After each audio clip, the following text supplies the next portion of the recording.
Houston, say again, please. Houston, we've had a problem. Hey there folks, welcome to this third installment of E3 Vlogs. This time it is PlayStation's turn to see what they were dishing out and showing off at their conference at E3. And I'm going to kind of tame things down a little bit because the Xbox video that I made was an hour's worth of me talking and a lot of clips, and I mean, I enjoyed doing it, but for the length of time it took me, it was just insane. It took me an hour to record it. It took me over an hour to piece all the footage together. And then it took another hour and a half, I think, to render it, or an hour to render it. And then it was another hour to upload it. So, I mean, I realised that rendering and uploading is just me sitting waiting, and then I posted it up. But you're looking at, you know, four and a half hours there of work to put up the Xbox One, and an awful lot of it was me going through the smaller entities of what they were doing. Now, to be fair, I don't feel that PlayStation's conference was anywhere near as vast as Microsoft. Microsoft tried to cover a lot of ground and did so very, very well. It was a very strong conference. So I'm gonna skip the smaller parts of the PlayStation One, and I'm gonna pluck out the things that excited me and the things I think that you guys are probably going to be most interested in. I mean, another part of the reason is that all of the little things, a lot of the big people are already covering them. And, you know, if you look at the amount of views I've got on these vlogs, it isn't a lot. And I don't mind that. I love doing these vlogs. And even if only 5 people see them, it's great. And I think at the point of this video, there's 30 odd views on each of the vlogs I've done for E3. And that's absolutely fine. And the other frustration I had with doing the vlog was after piecing it all together and all the time it took me, and when I threw it up, I got a copyright claim on the videos, even though they're not even showing any sound. It's like, how on earth have you copyrighted a video where I'm not even showing the sound and I'm talking over the top of it on video? And I was going to edit out, it's 2 videos I've done it. One was Capcom, one was Bandai Namco, I think. And I was going to edit it because you can actually go into, it will say show me where it's doing it, and it's like 30 seconds of whatever. And I've now got to a point where I just lop that 30 seconds of video out of my YouTube video, get YouTube to render it again, and then there's just a bit of a blip in the video and it carries on.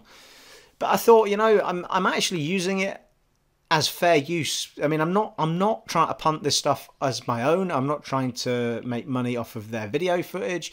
It's not like some website where, you know, you like these websites you go onto where they're showing movie clips or game clips, and that's it. They're just showing the clips. I mean, I understand that that's copyrighted. You know, that's fine, because they don't want people making money out of views on stuff that's clearly not their content. But the primary content on my channel is me. It's not the 30 seconds of clip I've just shown off. I mean, sometimes I do these videos and I do a second video that is the clips for you guys to see. I've done it a few times and I don't monetize it. I leave it as, I'm not trying to make money out of that or anything else, just, you know. But anyway, it frustrates me when I spent all that time. I realise, I mean, it's only 30 views I've got on that video, but it's the point of principle of it, because if I don't try and knock it on the head now, it just becomes a frustration, and it niggles at me that I've spent 5 hours worth of work on something, and because of 30 seconds worth of video footage you can't even hear, whatever slight amount of pennies I'll ever get out of the damn thing is never going to get my way. So, in this particular case, I decided not to lop it out, and I actually filed a dispute on it. Which I don't normally do, because I don't know what the ins and outs of it all is. But I thought, look, I looked up what the fair use policy is and what the legal term of it is, and I've basically put that term into my dispute and said, I believe that I'm using this as fair use material in order to do review and, you know, focus on stuff that's been released into the public domain, and it's not being passed off as my own sort of thing, and copied out of Wikipedia what the legal terminology for fair use is. And I've not heard back yet. That was about maybe 3. I didn't do it on the day. I did it a few days after, because I couldn't be bothered fudging around with it. So in this particular case, I've put it through to see what will happen. If they come back and say no, screw you, you still can't monetize it, then I'll probably just lop out the 2 pieces of video that it's saying which means that the vlog has, you know, suddenly jumped to, you know, wherever I got to next talking wise. So there you are. So it's a piece of rambling that you probably didn't need to hear about, but I just wanted to try and share a little bit of how much work goes into these sort of videos. You know, it's a lot quicker to sit down and do, like when I do the recording of gameplay footage, for example, it's literally like set them. I just turn the laptop on, make sure the capture device is plugged into the right element that I'm recording from, be it the PS4 Pro or the Xbox One X, and pretty much just go. You know, it still takes a couple of hours to get all that sorted out between rendering my intro, outro, and uploading, but it's much easier to put together. So when it comes to these sorts of things where I'm doing all the schmelting of video footage and all that, it then starts becoming a lot more intricate. Anyway, all of that aside, let's crack into PlayStation's... Good grief, people! I've been talking for, you know, best part of 5 minutes. I've not even got to PlayStation yet.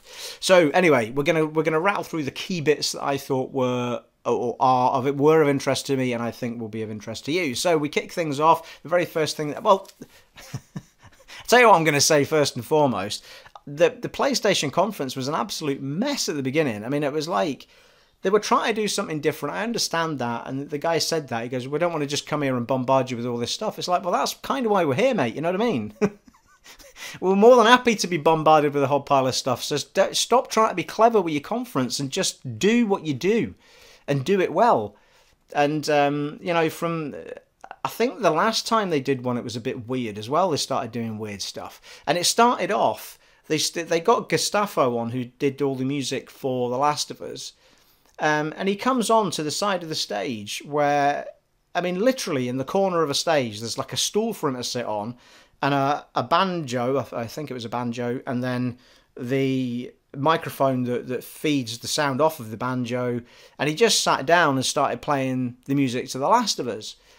Well, Last of Us 2, whichever it's come from, but I assume it's the same. I'm sure he's probably done more stuff for The Last of Us 2, but he starts playing this Last of Us music.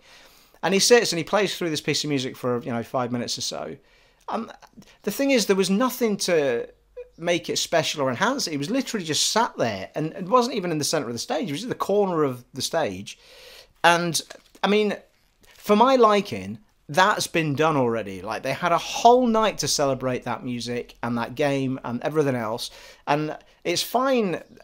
I just don't see where it fits into this sort of thing. And like, if you're going to do it, you have to do it in a way that makes some kind of sense. Like, if you're going to have him on stage playing that music, then why don't you have him playing the music over the top of whatever it is you're showing off? Like, don't just have him sat there playing the music, you know what I mean? It doesn't give anything, certainly to anyone who's watching around the world, and the quality of the sound wasn't good enough either, so you couldn't even sit and enjoy it properly. And they did a similar thing later on with the guy who's playing the bloody panpipe, or whatever it was for the Ghost of Tsushima game, and it just doesn't work. Like, if you're going to do it, you have to do it in a far stronger and better way than that.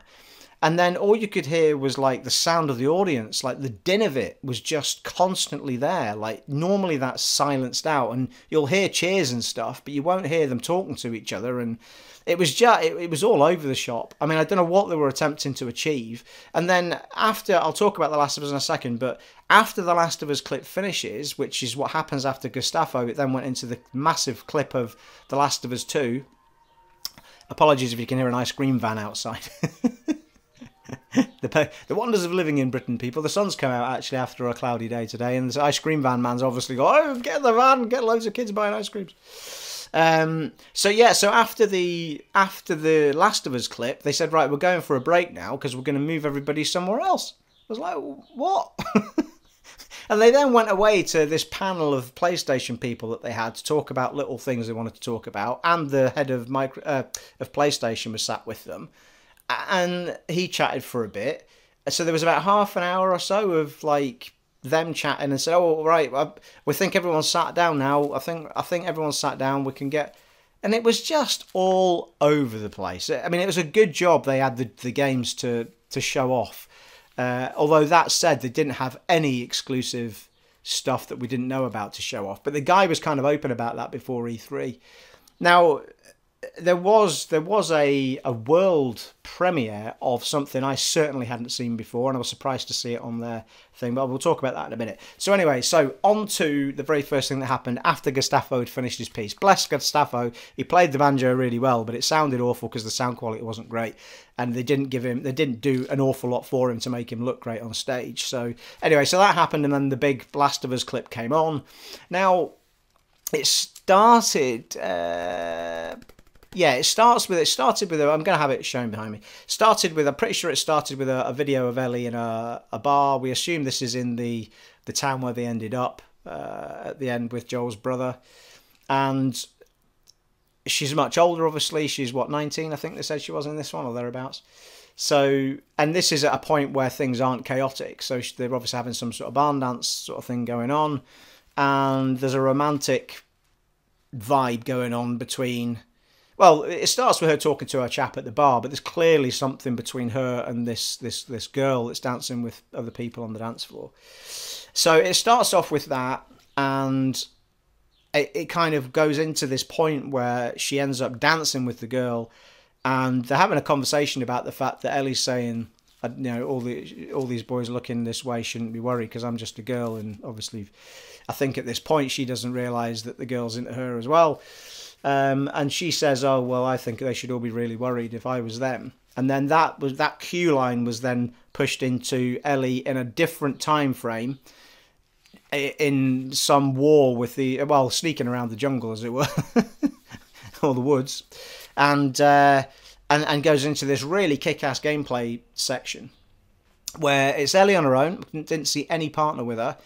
She's got the bow with her again. She was capable of making explosive bows in this video as well, which she does on the fly. Just like everything that we were seeing was kind of exactly as we'd seen it in The Last of Us Part 1. So the Last of Us Part 2, I don't think gameplay-wise is going to give us much more, other than I think we'll be able to create sort of slightly different things than we were, or additional things than we were able to create in The Last of Us Part 1. So...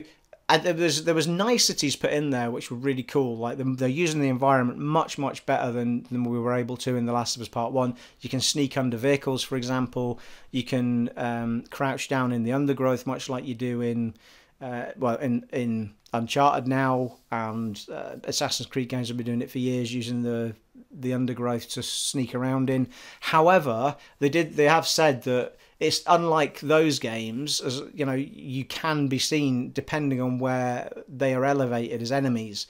They may well be able to see you in the grass. It's not like it's a complete blanket, can't see you if you're in that zone. So I think it'll be more interesting of how you use that, and at the times you use it, you can't just throw yourself into it and you're safe. You're going to have to keep an eye on where people are at what height.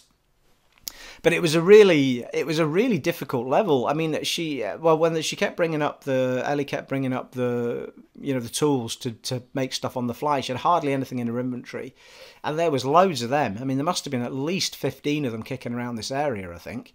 And a lot of the times that she got one-on-one with somebody and there was action happening, it was very cinematic, so far as, and it was all happening on the fly. So I'm not sure how they've managed to do this, because it was really cool. And whether or not it's been toned down for showing off, like in some of these instances there might be button presses and we weren't seeing the button presses on screen and stuff like that, I don't know.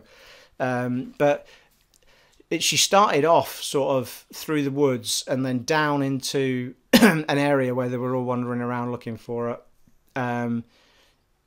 She went through the undergrowth and stuff, I think, and then I can't remember if she was under the truck before she went into this building. But anyway, she ends up inside a building where they've all followed her in there as well, and she's sort of sneaking around. It reminded me a bit of the level in the first one where you and Joel get ambushed in the car and the car crashes into the shop and you're all in that tight spot. It reminded me a lot of that, but it was a slightly bigger room. And so she's constantly watching who's going where, and I think there's probably less of a pattern to these enemies. I think they're probably a bit more clever than the ones that were in the first one. So I have to say, from an action stance point, it looked really smooth and really nice. I don't think there's going to be anything wrong with the gameplay in this game. It looks fantastic. They've taken it to another level. You can see all of that. The game is going to look superb. My concerns with this game, and every time I see footage of this game, I'm getting more and more worried. And it's more about the concepts and why this game is happening. And if you're telling me that the reason for this game happening is because Joel dies at the beginning, then this isn't a game I wanted. Because if he said that the whole first game is about love and this game is about hate, and the more we see of this game, the less we see of Joel. We've seen one clip I know of with Joel in it, and it's her sitting on a bed playing the guitar, and we have absolutely no idea if that's some sort of spiritual moment she's happening, wishing that Joel was with her, or what. Because she's all bloodied, she's clearly been fighting when she's playing the guitar in that scene. Joel comes wandering in as if, you know, he's not been up to much fighting-wise. So I've got a really bad feeling that we're going to have Joel getting killed at the beginning of this game. And about 50% of the reason the last game worked was the relationship between those two characters. So what are you left with if all you're left with is Ellie? I don't understand. If that's what they're going to do with this game, I don't understand. And he said, don't... Because people were like, oh God, do we really want a second one? Because, you know, we love the first one so much. Are we really going to, you know, milk it to get a second one? And he said, don't worry, you know, believe in us, because we believe we've got a story to tell that you're going to love. But the problem is, if you're going to kill Joel off at the beginning, that's not a story that I would love. But they're kind of caught really, because you've gone so far ahead in time now that Ellie's quite clearly capable of taking care of herself to a massive degree. Not that she wasn't in the first one, but she was, you know, she was still learning. She was still young, you know, she's just a kid, early teens or whatever she was. So I'm worried for where this story is what the purpose of this story is. Now, I believe there's three things actually that could kick off. We saw a clip at one point that people believed firmly was Ellie's mum. Which is could be a flashback, could be, you know, something telling us a story of yesteryear. And so it's possible that it's to do with revenge for her. It's possible that it's to do with revenge that Joel gets killed at the beginning and it's revenge on Joel. But the other option is that because... Okay, I'm going to try and say this without people hammering me down for for having some problem against lesbianism or something. I do not, right? Nobody loved that story in Left Behind more than I did when the two girls kissed at the end, and there was that overflow of emotion going from being really close friends to clearly having a feeling deeper than that, and you got that kiss at the end of Left Behind, and it was beautiful. It was an absolutely beautiful thing. But that relationship was a really special, a really big deal for Ellie. You know, that was a relationship built over much time. It was kind of a, you know, gasp sort of moment at the end, because a lot of people didn't see that coming. They just thought that they were friends. Personally, I felt it coming toward the second half of the story. I thought it was sort of going to go that way, and it was really, really beautiful.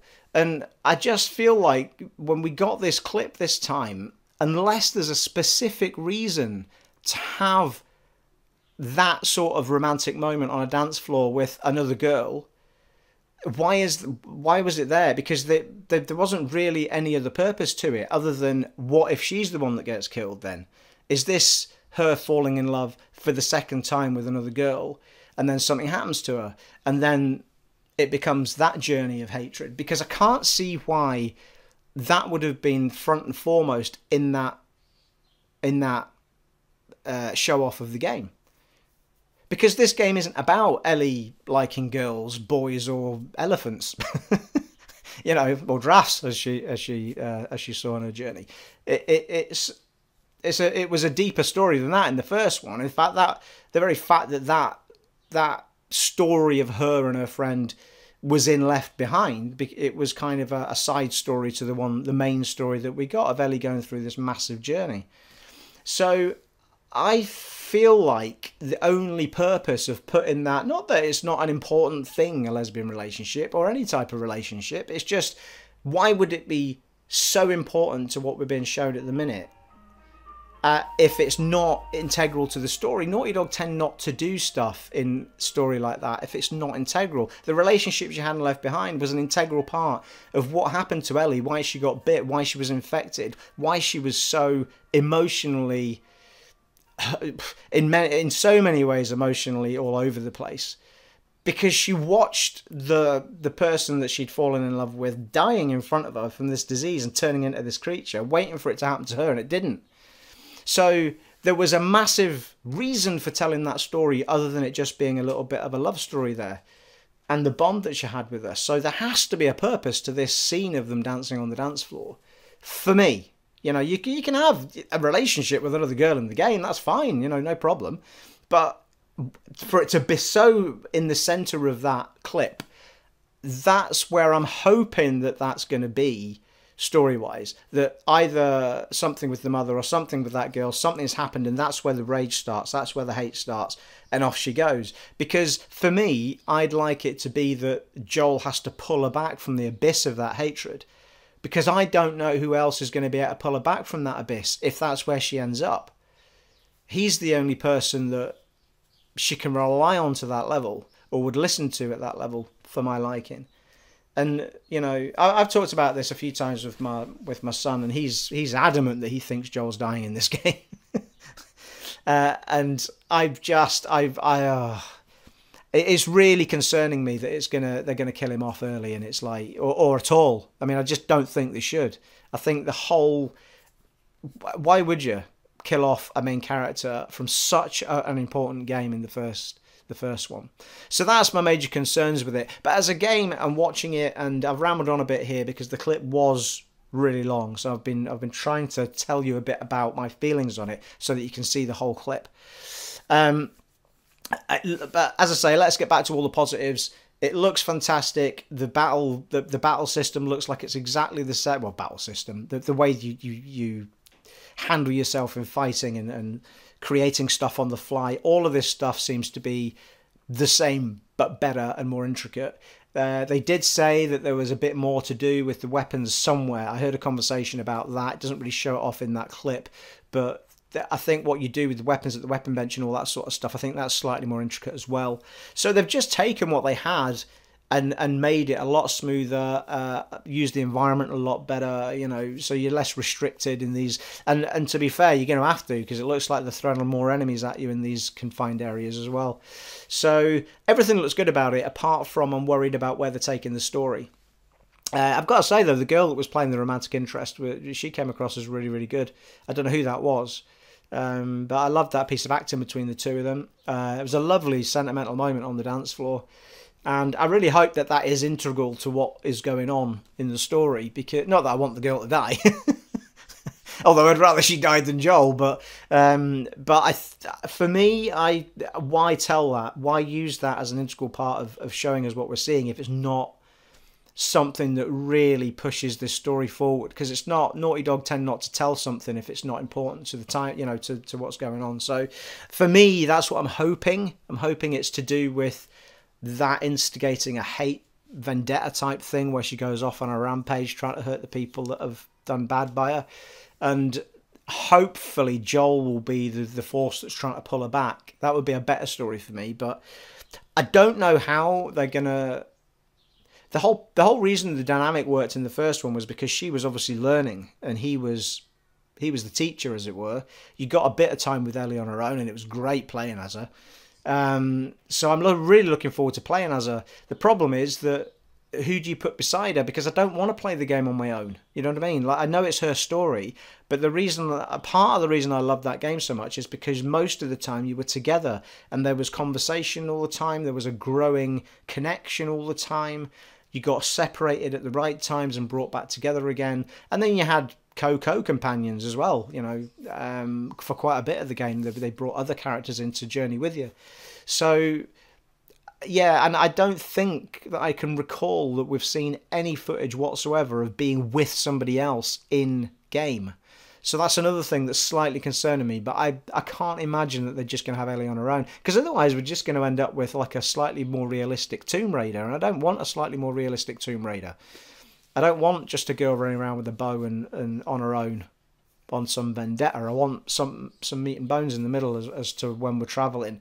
Half the journey wasn't even fighting. It was walking along areas and searching out while they were chatting in the background. And I can't believe that Naughty Dog would lose all of that. So it'll be interesting to see who the regular companions are. So anyway, I'm sure I've rambled on long enough for that clip to have been and gone, people. So there was The Last of Us 2.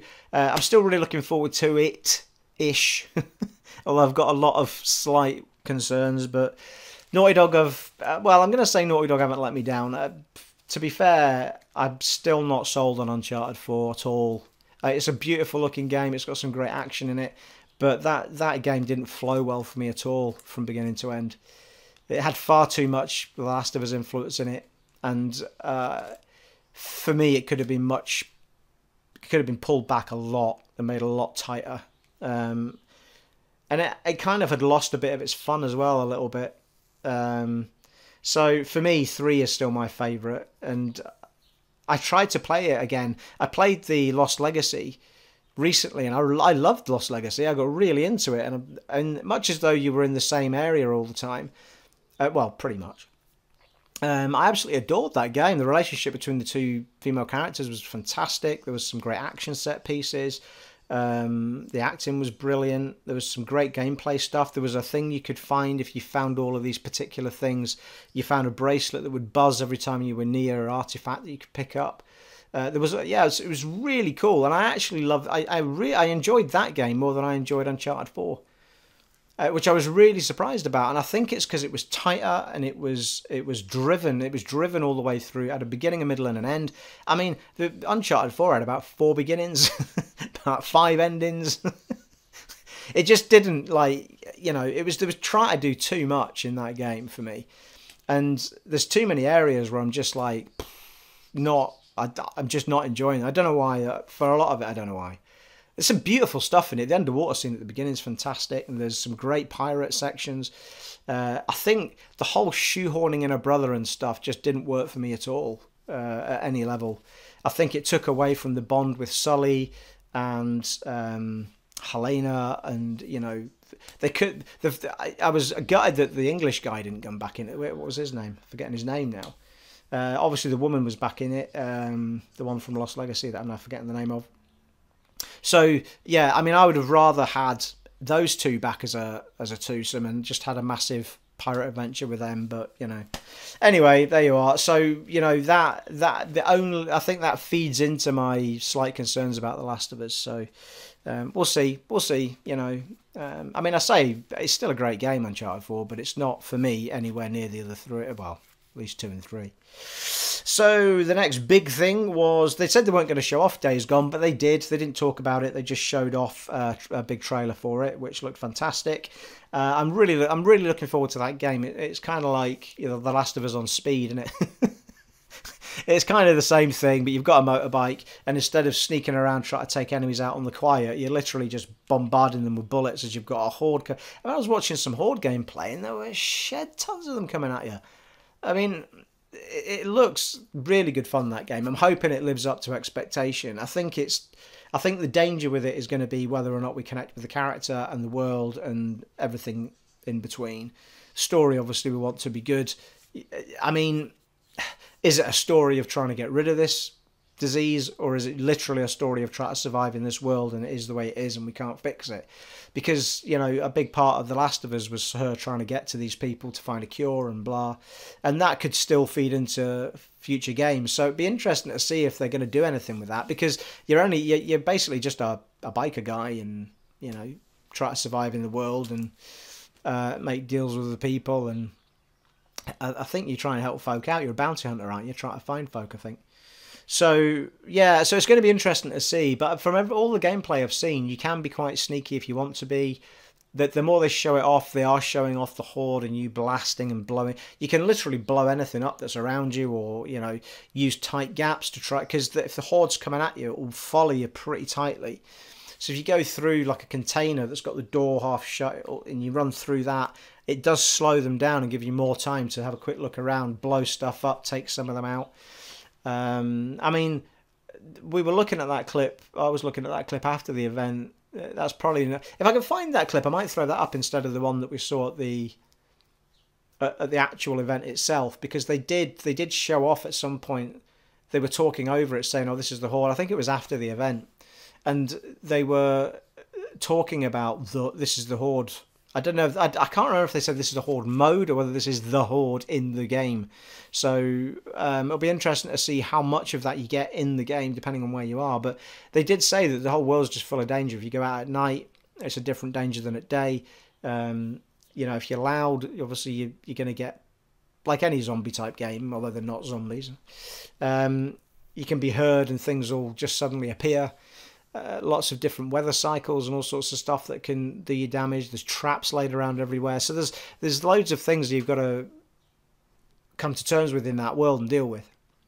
So yeah, so I'm really stoked for that. As I say, they didn't talk about it at the event. They just showed a clip, but I heard them talking about it. It was on a panel afterwards when they were asking about the game and the Horde mode and all that sort of stuff. So there was a big teaser for Destiny 2 Forsaken, which is the big DLC that's coming in September 4th.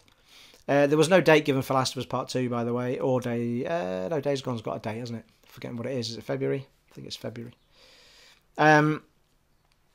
Destiny 2. Now, this is a spoiler alert for anyone who doesn't want to know what happens at the beginning of this DLC because somebody dies. It's not really a spoiler because the whole point of this DLC, it starts with this happening, and the whole everything that you do after that is about revenge for what's happened. Cheers, everybody! Friday Flagons. So yes, close your ears, turn the sound off if you don't want to hear what I'm about to say.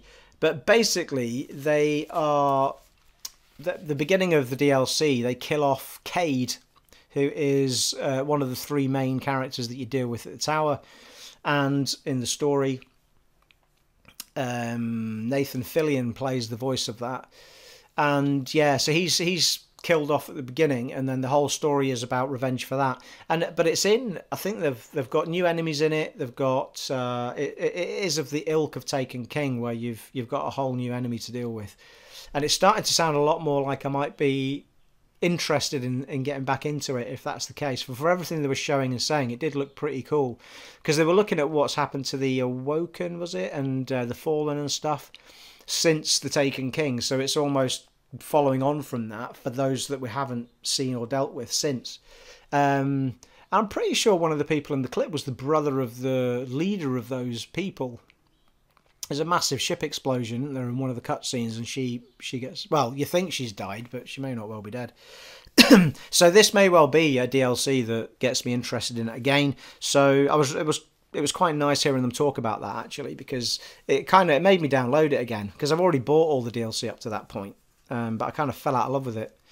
So I kind of got it downloaded, started playing Legend of Curse of Osiris DLC, and actually I was quite enjoying it because I'd missed the gunslinging of Destiny. You know, I love the gameplay in it. It's just whether it keeps me interested for long enough at any given time. So really looking forward to that. It's out on September 4th. Then they moved on to Ghosts of Tsushima, which we hadn't seen any of the gameplay footage of this game up until this point, so it was really nice to see that. Now, it is clearly open world, because it starts off with you are a samurai type character, and you're sort of walking at the beginning, but then you jump onto your horse, so you've obviously riding around this world on a horse, which is quite nice. Very Witcher-esque, although in Japan or wherever we are. And then it follows itself down into But at this point, when I'm watching it, I was kind of thinking that nearly all of Sony's studios that are making all these massive hits at the moment are following the same sort of the same construct for their games. It's a third person, beautiful world, walking around, going on a journey. You know, what's making them different is the worlds they're set in and the combat they're given and the weapons they're given, but the constructs are basically the same. So it's going to be interesting to see how long that keeps us all interested for, because, you know, there's many different ways of doing things. For me, I wouldn't mind a Sony studio doing a first-person game, because there is a massive argument that a first person, even a first person open world game would be a good shout, because you do feel somewhat more immersed in a world when you're maybe not playing as like when you're playing Destiny and stuff, you kind of make your own character, don't you, and stuff like that. So there's a big argument that says that one of their studios could do a first person type game. It doesn't have to then be in a linear world. It could still be in a first person open world RPG type thing. So I'd be interested to see if they do that at some point in the future. I know obviously the Killzone team made those, but they weren't open world. But they did, of course, Horizon Zero Dawn, didn't they? So it was interesting to see them move to third person. But everything they're doing is third person in a world, going on a massive journey, blah, blah, blah.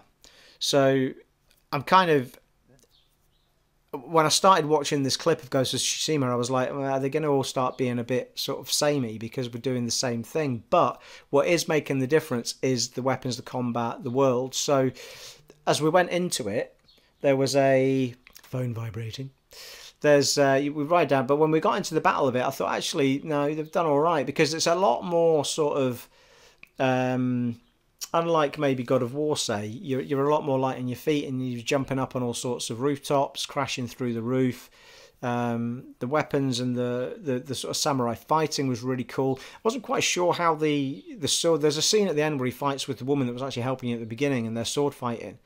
Couldn't quite make out how that was working, because you weren't staying behind his character. It was kind of moving around in the middle. So no idea how that was working. Again, could it have been button pressing, or is it actually, because they were linking swords all the time, and it's always a difficult thing to do when you're making a game where you can swing a sword around. Inevitably, you end up just smashing them without really hitting their sword, or they're just parrying and blocking. And then they do the same to you. There's never a clink, clink, clink, clink, clink gap, So it's something that forgetting the name of the damn thing now. The one made by in the real world. I'll come back to me. But in that game, you were. It was very at the beginning of trying it. You basically pick what angle you're going to fire the sword at, and this was all in first person.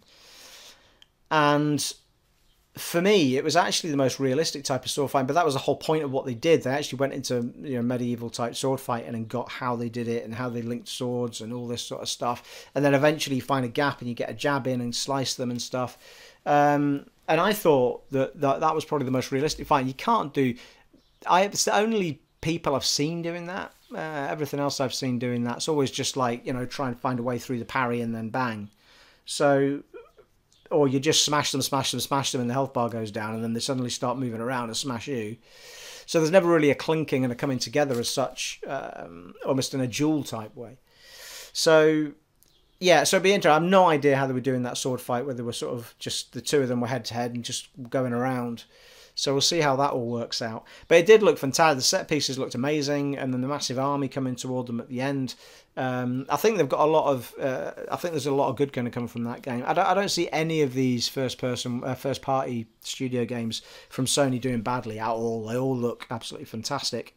Again, there was no date for Ghost of Tsushima. Now here's an interesting one. After that, there was a game called Control came on the screen. And now, funnily enough, when I started watching this clip, I thought that looks very sort of Quantum Break-esque in the way that they're doing this stuff. And sure enough, because Remedy immediately popped into my head, and sure enough, this is a new game from Remedy. Now, Remedy are, well, historically have always done their stuff on Xbox. So, possibly, yeah, and PC. So they've never, as far as I know, since the days of... Because they did... way back, they did the slow-mo shooter game, didn't they? Which then got passed on to another studio. Was it Rocksteady or somebody who took that over at some point? Trying to remember the name of the damn game, but I can't. Max Payne. Because they did the original Max Payne, I'm sure they did. Something like that. So that's probably the last time we ever saw them on other consoles.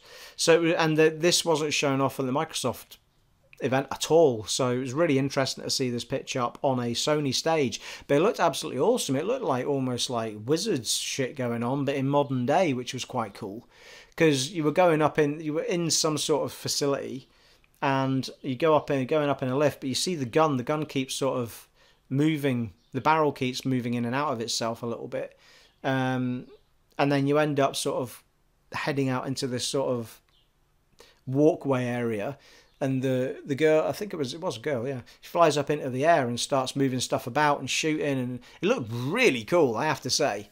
I've got to say, I mean, Quantum Break was a really slick game to play, although it did have its sort of frame rate issues and stuff, but they kind of sorted that out on the Xbox One X. But it was the shoehorning in of movie clips that seemed to do it an injustice, really, because every time I try to play that game, it's like, oh, I can't be bothered with it, and if I don't watch it, I'm not going to know what's going on in the story. And you know, you're talking about 20 minutes to half an hour of TV to watch in between instead of cutscenes. So yeah, I mean, it was a bit of a shame, because I think if you took those out of that and told those bits of the story in a different way, I think that game would have been a lot better received. But it was at a time when they were trying to push this whole Xbox One TV thing, which no one cared about.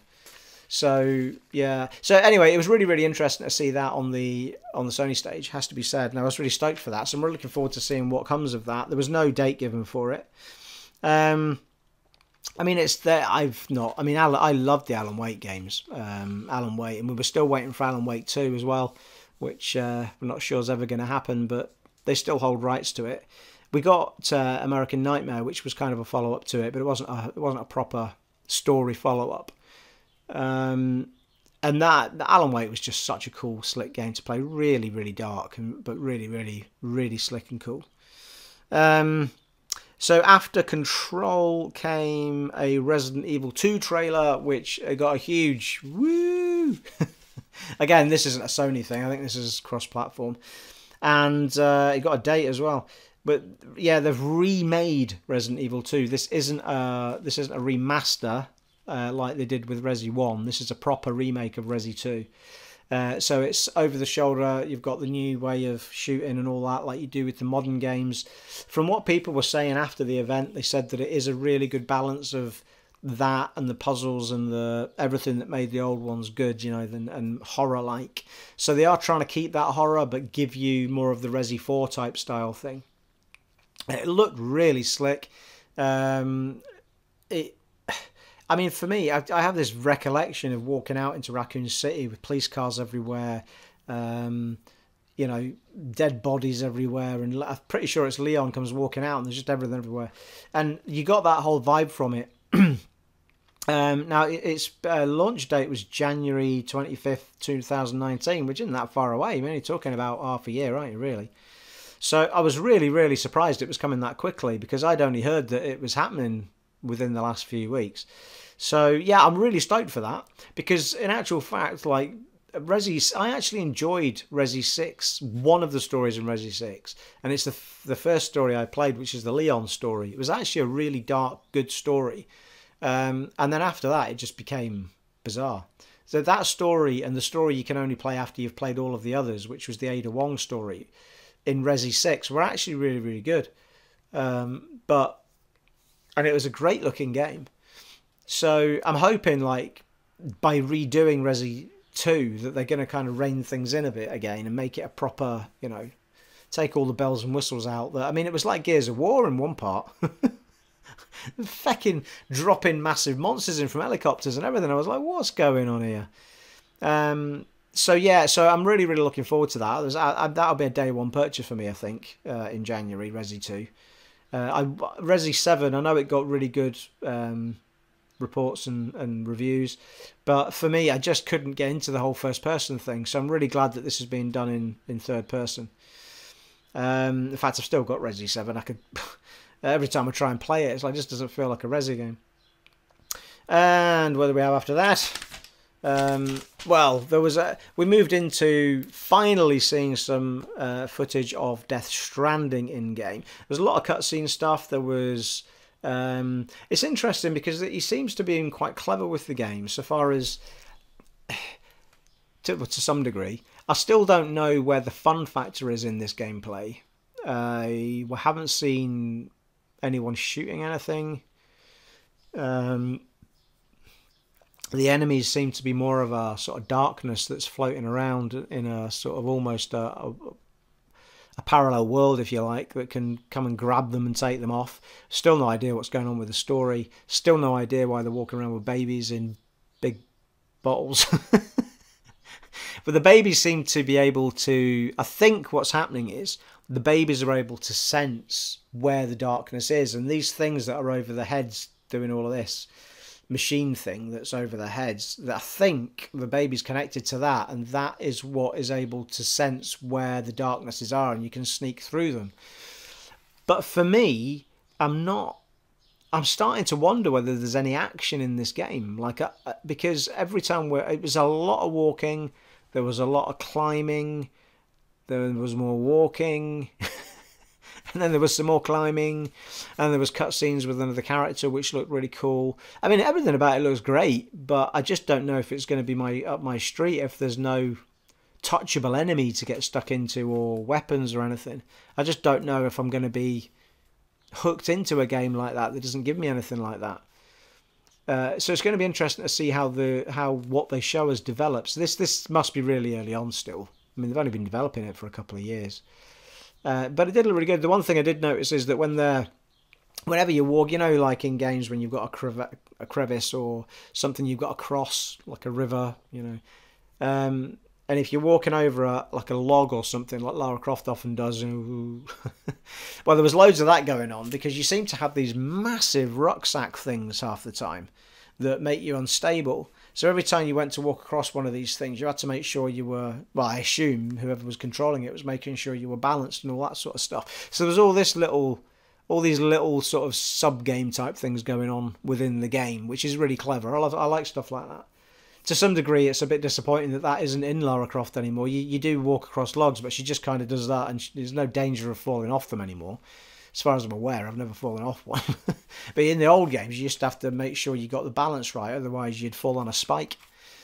So yeah, I'm still really unsure about Death Stranding. I mean, with, you know, Kojima's a master at making games, and it'll be a gorgeous game, it'll be a gorgeous world, it'll be smooth, it'll be slick, and, you know, all this sort of thing. It's just whether or not it's going to be something that I'm going to want to play for hours on end. So yeah, I'll be interested to see if they give us some form of enemy that's you know, shootable or whatever. But for me at the moment, it doesn't feel like that sort of game at all. It feels like a creepy sneak around game where you've got to try and make it through areas without being spotted and what have you, which would make some kind of sense because that's his MO, really. I mean, that's what a Snake game was in the end. You weren't meant to run in shooting everything up, but you were meant to sneak your way around areas and take things down quietly. So it wouldn't surprise me if it is pure stealth, but we'll see, I guess, as time goes on. We then went on to a fairly quick video. It was a pretty quick clip of Neo 2 from Team Ninja. And I still haven't played... Well, I've played... I'm trying to remember now. I haven't played the game, actually. I'm pretty sure I've not played the game. But I have played the demo, because you were able to download the demo or the beta, or I think it was the beta at the time, and I played that. And it was really slick, it was really cool. It was basically Dark Souls, but an injury sort of type version. And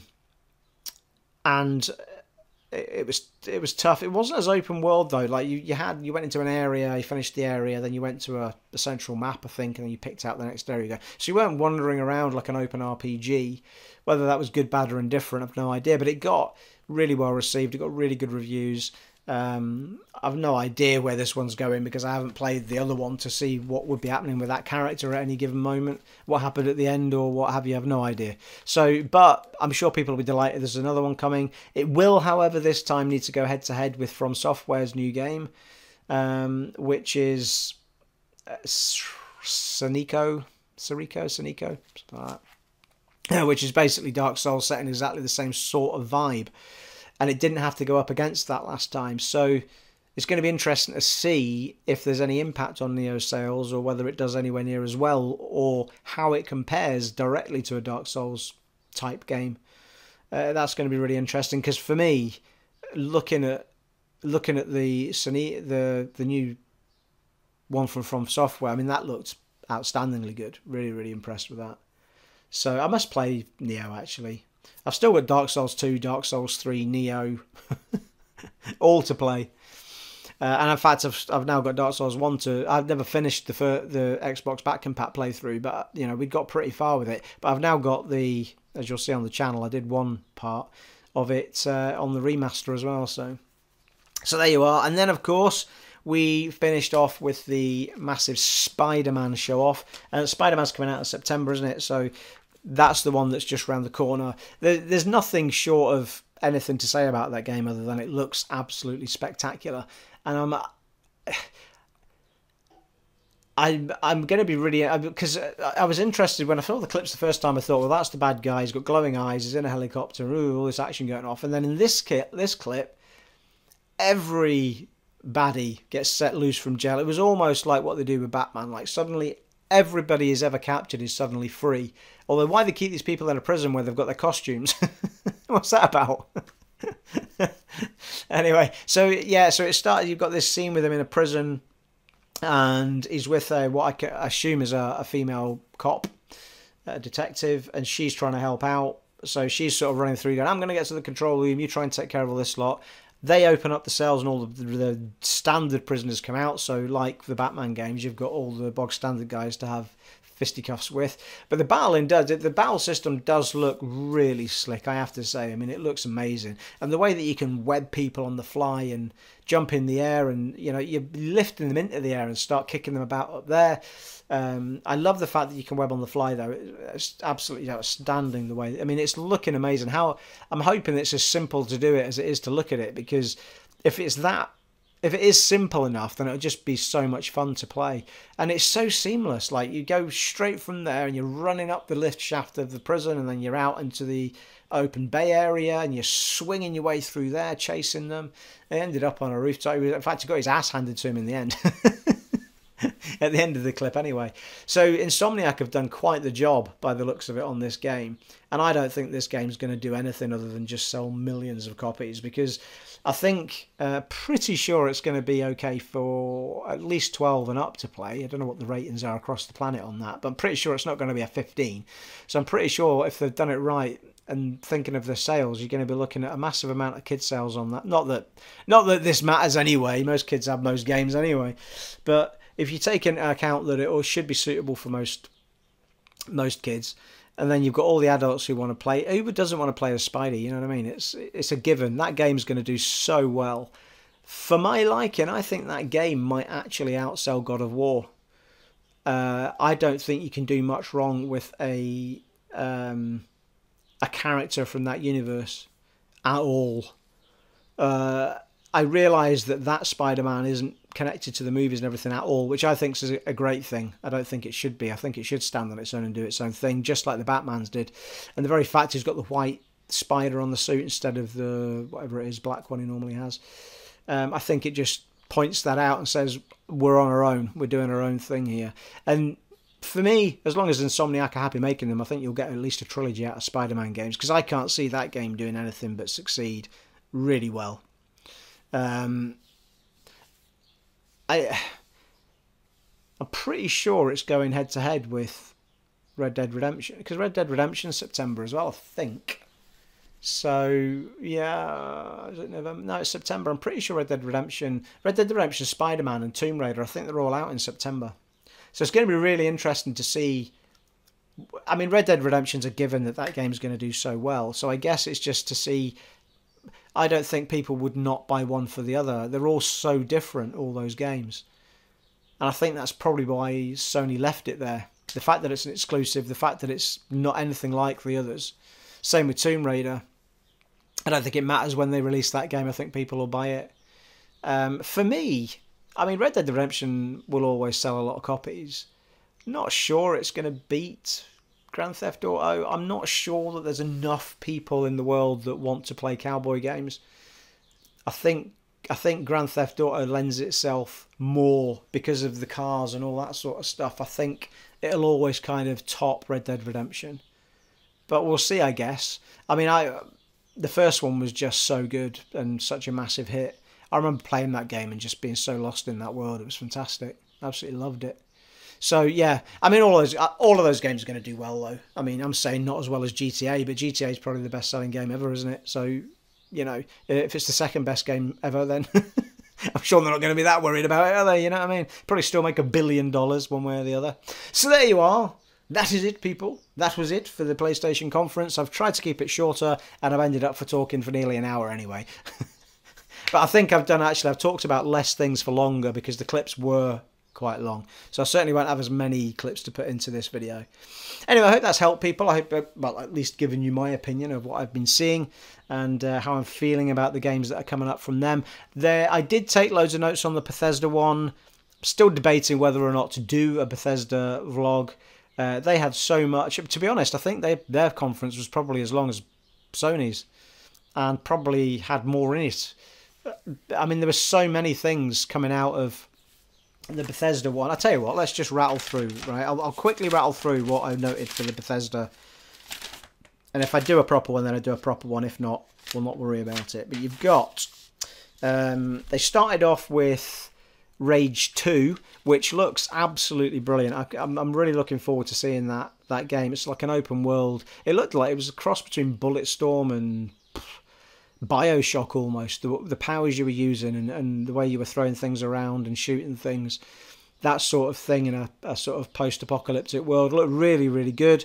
They then went on to the Elder Scrolls Legends, which is a card game. They then went on to Elder Scrolls Online, which they were talking about Somerset, and a werewolf DLC that's coming, and an Argonian story DLC that's coming. Doom Eternal was shown, so there's a follow-up to the Doom game coming. Quake Champions was shown off, although I don't know why. I'm sure it's popular with some people. Prey did loads of thanking, and there's loads of DLC stuff coming for Prey. And they're also adding a new game plus, a survival mode, and a story mode. Can't remember what that was about. There's a Moon Crash DLC coming where you've got to escape the moon and you've got to keep trying and trying and trying till you get off. And every time you fail, failing actually gives you benefit for the next time you try. They then went on to Typhon Hunter. Typhon Hunter was another part of the Prey thing. Oh yeah, Typhon Hunter was... it was... co-op / PvP, where it's a little bit like Evolve, I guess. One player gets to be the person that's trying to do whatever it is mission-wise, and 5 other people get to be a mimic and try and take them down. So it was quite a kind of a reverse of Evolve, to be fair, because Evolve you've got 4 of you and 1 monster, whereas this is 5 mimics and 1 person. So that looked quite interesting. We'll see if that comes to anything. Wolfenstein 2 on Switch is on its way. They're now doing a DLC coming called Wolfenstein Youngblood, which is set in the 1980s, and it is the twin daughters of Rowski, where his name is. Forgotten his name. The main character off the New Order and all that. It's his twin daughters that are kicking ass in that. It is a fully co-op game, although you can play it on your own. So that actually looked really cool and slick. That's coming in 2019. There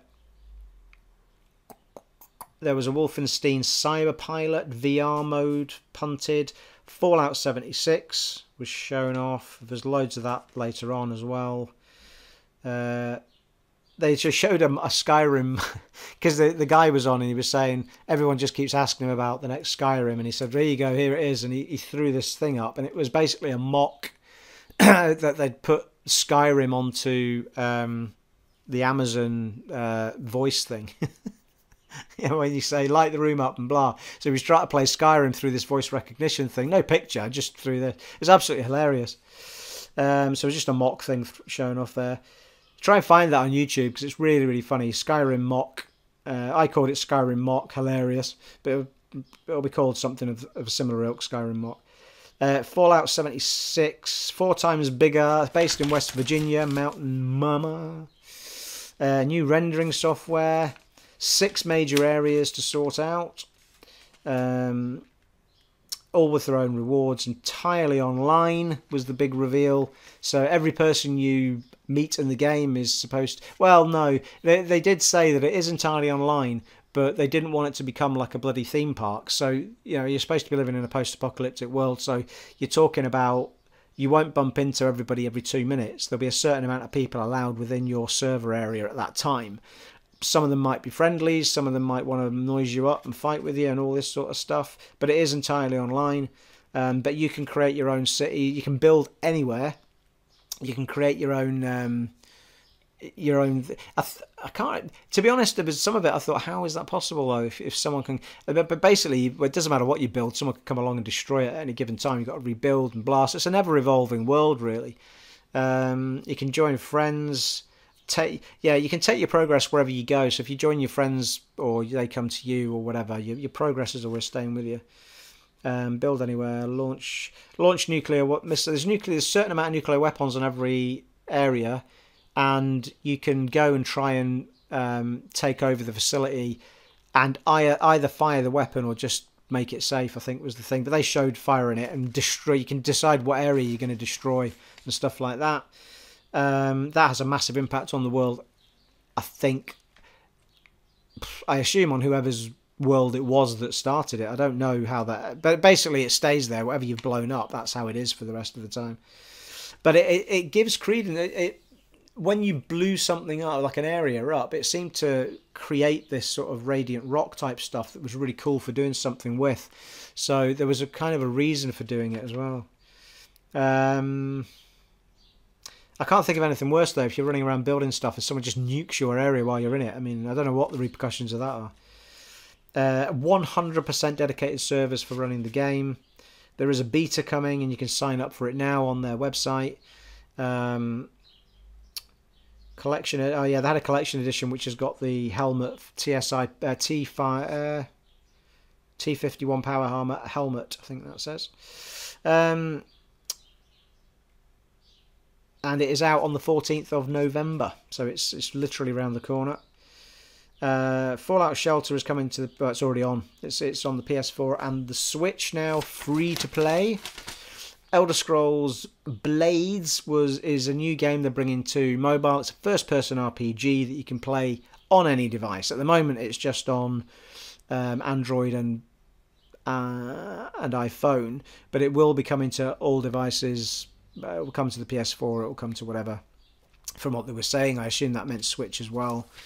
And it'll be free to play again. You can do in-game purchasing, but it'll be free to play. It looked really, really smooth, basically just like playing Skyrim. Slightly less, I mean, you didn't, when you were swinging the swords and stuff, it was one of those where you could see the swords but not hands and stuff like that. But it looked great. It looked really good fun. I mean, it looked like they put a lot of work into it. But he was saying that the downloads for Fallout, the amount of people playing Fallout Shelter outnumbered all of their games that they've ever sold ever. It's like just ridiculous. It's no wonder they're doing another mobile game. Full first person plays as... yeah, you can play it in portrait mode as well. So you're sitting in a boring meeting, you can just sit and play it one-handed under the desk. There's an arena mode, there's a town and an abyss dungeons, an arena one-on-one, and town story quest mode for the Skyrim game. And you can visit friends in towns. Yeah, all devices, mobile consoles, PCs, cross-platform, free, autumn 18, so it's coming this year. And it's on Apple and Android now, which I said. And then, after all of that, he finished up on... He basically said, we're already building the games for the new gen of consoles, and they showed off a game called Starfield. Didn't give anything away about it. I mean, it was literally like you saw satellite-y type thing floating in space, the sunrise coming around the Earth, Starfield came up on on the front of the screen.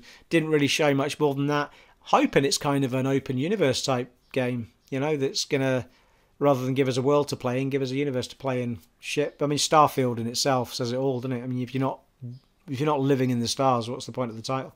So I suspect this is going to be some sort of game where you can roam the galaxy and almost like a Skyrim and multiple worlds, but set in the future sort of thing. And then, of course, we finished up with The Elder Scrolls 6 officially being announced, which at this point they're saying is a next-gen title. So, in fact, we are not going to be getting a... you won't be getting an Elder Scrolls 6 this generation, because what we did get from Skyrim was a remaster from last gen. So that's interesting. It's interesting they've skipped a gen. They've given us a Fallout, and they've given us...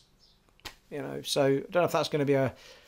I think, to be fair though, I think they said this. They don't want to be a Fallout, Elder Scrolls, Fallout, Elder Scrolls, Fallout, Elder Scrolls. They want to do other things, and that's fair enough. So I think it won't be unheard of that we get a Fallout every other gen, and we get a Skyrim every other gen and stuff like that, so they can put the other stuff in. And they give us big enough worlds, it's not going to matter, is it? So there you are. That was it. I did do Nintendo, but we're not going to go into that. There you are. That's probably saved me doing a Bethesda one. So there you are. I hope that has been of help to people who may not have seen everything and just wanted my opinion on things. It has been, people, an honour and a privilege as always serving for you in this E3 vlog, and I shall see you all next time. Take it easy, folks. Bye.